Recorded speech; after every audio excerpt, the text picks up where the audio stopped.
everybody, this is Keith here of Euphoria Pictures. Welcome back to my channel.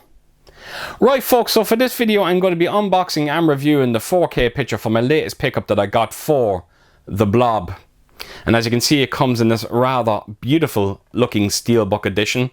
Now there's no way I was going to get this in my hands and not put a video together, because this is hands down one of my favourite remakes of all time. It is a remake of the Steve McQueen classic The Blob, which I still haven't seen yet, and I'm hoping to pick it up sometime this year and check it out because I've heard good things about it. And to be honest, I would actually love to compare both movies. I'm sure they're drastically different. But if you're not particularly aware of The Blob or its premise, it is quite simple. A meteor crash lands on Earth, it is carrying a parasite, it gets free, and as the movie goes on, it's getting bigger and bigger by the more it eats. And I think you know what I'm talking about when I'm talking about the more he eats. And of course, it wreaks havoc in this small town. It's amazing when you look at this, when you actually see what The Blob starts out as and what it becomes at the end of it, it is quite a sizable difference. Now, the movie also stars Shawnee Smith and Kevin Dillon. It is directed by Chuck Russell, based off a screenplay by Frank Darabont, who went on to have a fantastic directing career himself, directing such classics as The Green Mile and The Shawshank Redemption. Now, the one thing I absolutely love about this movie is the cast, going back to Kevin Dillon and Shawnee Smith. Kevin Dillon is your typical 80s bad boy, and he excels in that role. He is quite convincing in it. But the one thing I do love is Shawnee Smith's character, because when you look at her at the start of the movie, she's very sweet, very innocent. But as the movie goes on, I don't know what it is, it's almost like Kevin Dillon's character rubs off on her, and she's almost as badass as him come the end of it. And I think both of them done such a wonderful job in this, and I cannot praise their performances enough. Now, another great thing about this movie as well is the visuals. Now, okay, yes, some of the visual effects don't look as good today, but practically speaking, the practical effects look absolutely incredible. Some of the best you will see come out of the 80s. Some scenes even rival scenes from The Thing. But now, I know that's hard to believe, because The Thing is definitely practically one of the best movies ever made. But there is some fantastic practical effects in this one, and I think you'll be massively impressed by it. Now, unfortunately, the movie did get a lukewarm critical response, and it was actually kind of released at the hectic end of a summer of '88, and because of that, it inevitably failed at the box office, taking in only 8 million, coming in with a budget of 10 million. So it was such a very disappointing outcome for such a promising horror movie. But thankfully, it found new life in the home market now. It has become a huge cult movie, and rightfully so. It is absolutely fantastic, and it's great to see it get this kind of treatment. Now, in terms of special features, because it being a Scream Factory release, you know you are covered.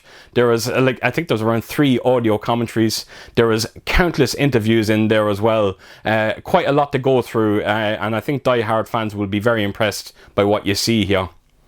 Right folks, so I'm going to take us around the Steelbook first, and then I'm going to come back and talk about the 4K picture. So yeah, let's get to it. Right, so here we go, The Blob. So there is a J card. I'm going to bring it in just as per usual and give you a close look at it. But as you can see there in the middle, it gives you a close look at some of the special features you see on show here. And then, of course, you got your technical aspects down the bottom there as well. And just be wide, the Blu-ray on this release is Region A locked. So that is the J card. Put that to a side. Let's get on with the Steelbook itself. And I have to tell you, when the pictures first dropped for this, I wasn't particularly crazy about it. But it is one of them Steelbooks that once you get it in your hands, it looks so much better. So as you can see, there's quite a bit going on in terms of the artwork. You know, you got Shawnee Smith there on the left. You notice Kevin Dillon there as well. And you can actually see the head scientist up there in the top left corner, him being grabbed by the Blob. But the one thing you will absolutely love when it comes to the Steelbook is the actual colour scheme. And when you bend that light against it, particularly every bit of the Blob that you see, it just all lights up. It is it's a good looking Steelbook on this one. So that is the main artwork. I'll take us then on to the spine of it. And as you can see, the artwork is continuing onto the spine. And this is the back of it. Now, it's one of those steelbooks that forms one picture, but as you can see, there's one of the scientists there on the ground, and he's just a skeleton. And of course, you got the gentleman with the flamethrower. Like I said, there's just so much going on, and you can't fully appreciate it until you actually open the steelbook up in full. And there you have it. It is absolutely fantastic. I really do. It's like I said, it's one thing to see pictures for it, but when you get it in your hands, it's something very different altogether.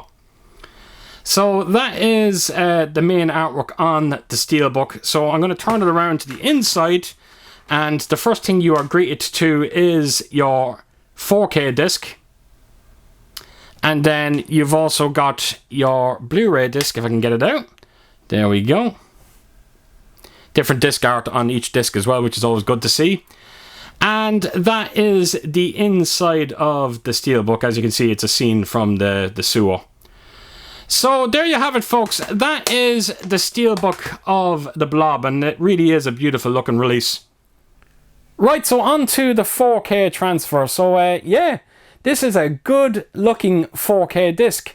Now, it is by no means a night and day difference over the previous Blu-ray, but look, that's just a testament to how good that Blu-ray actually looks. Now, the grain structure on this one it doesn't look light, but it doesn't look heavy either. It is somewhere in the middle, but it is fantastically consistent, and that's all I can ask for when it comes to a grain structure. The movie looks beautifully filmic. Now, there is absolutely no sign of any kind of dirt or debris on the image. Screen Factory done a wonderful job cleaning this one up. Now, the one thing I do want to talk about is the implementation of HDR. Unfortunately, Dolby Vision is not part of this release. But the one thing you will notice, particularly when you stack it up against the previous Blu-ray, you will instantly notice the Blu-ray, particularly on the greenery, it looks far more vibrant than the 4K disc, but take nothing away from it. The colours on the 4K release look beautifully natural, but then when you throw in that increased shadow detail as well, I think you're going to be massively impressed by what you see in terms of its colour. But the one thing I was really surprised by when it comes to the HDR on this one is when you actually see the blob itself. You see the colour pink, you see the colour purple, and you are getting a marked improvement in terms of colour over that previous Blu-ray. It's funny how HDR works. It can take away on one scene but give you so much more on another. Now, there is some incredible fine detail to be seen across the board here. Again, on the usual suspects, clothing textures, facial details, it is all there to be seen, and it is quite striking at times. But again, it is by no means a night and day difference over that Blu-ray. It's a good looking 4K disc. It is never going to be one of the best looking 4K discs you're ever likely to see, but we are talking about the Blob here, and I was quite impressed about what I seen on show here, and I think die-hard fans are going to be quite impressed as well. Now, it comes with a DTS 5.1 audio. As a matter of fact, there's a 2.0 there as well, but I've only checked out the 5.1, and it is a fun, active mix. As a matter of fact, it took me by surprise. It was such a pleasant surprise. Now, there is one highlight for me. It is the scene in the movie theatre. There is so much activity going on. Your surround speakers get a good workout. And the great thing is, the dialogue never gets drowned out. No matter how chaotic that scene is, you can clearly hear the dialogue. And I think they've done a wonderful job on this. Now, speaking of the dialogue, it is beautifully centered as well. Incredibly clean. I couldn't hear any sign of hissing going on. It's a wonderful sounding DTS 5.1 audio. It also packs a nice punch of bass at times as well. Like I said, a pleasant surprise. So there you have it, folks. That is my review of the Blob, and as you can see by my video, I'm quite happy with the results here. Like I said, it is not the greatest 4K picture you're ever likely to see, but it's hands down the best this movie has ever looked, and the DTS 5.1 audio sounds fantastic. So there you have it, folks. So as per usual, if you did like what you see here, please do give it a thumbs up, and if you could leave a comment down below, and please share your thoughts on this remake, and what did you think of the Steve McQueen classic? I would love to hear your thoughts on that one. And yeah, I hope to see you all again real soon with my next video. Until then, I'll see you soon. Bye bye.